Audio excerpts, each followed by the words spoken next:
एक दिन एक मुस्लिम परिवार छुट्टियों में अपने रिश्तेदारों के यहाँ छुट्टी एमनेन जा रहे थे।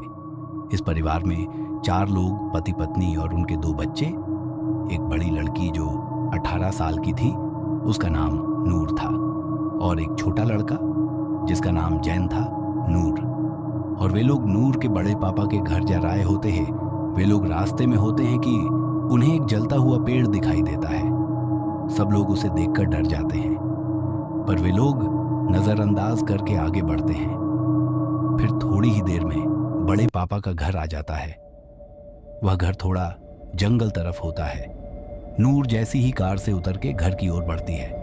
उसे एक जोर की हवा महसूस होती है। नूर उसे इग्नोर करके आगे बढ़ती है। सब लोग घर के अंदर जाते हैं, थोड़ी बातें करते हैं, फिर सोने की तैयारी करते हैं। नूर अपने कमरे में आती है और सोने की तैयारी करती है, लेकिन उसे खिड़की के बाहर एक आवाज़ सी आती है।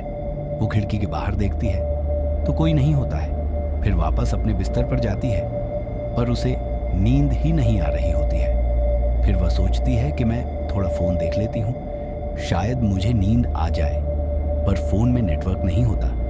नूर नेटवर्क के लिए घर के बाहर निकलती है। वो नेटवर्क के लिए इधर उधर होती है, हाथ ऊपर नीचे करती है।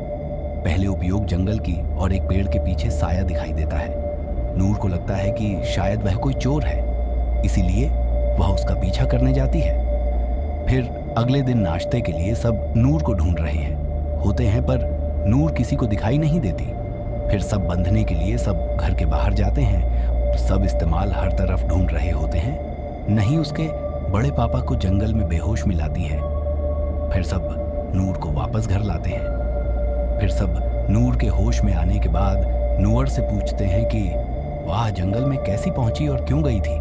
फिर वह सबको सब बीटियां बताती है। फिर उसका छोटा भाई कहता है कि मेरे फ़ोन में तो रात में पूरा नेटवर्क था। फिर नूर के पापा कहते हैं कि नूर को थोड़ा आराम करने दो, पर यह सब होने का कारण उसके बड़े पापा और बड़ी मम्मी समझ जाते हैं और उसे कहते हैं कि नूर, तुम कुछ दिन घर के बाहर मत जाना, यहीं आराम करना। फिर कुछ दिन के बाद नूर के व्यवहार में बदलाव आने लगा।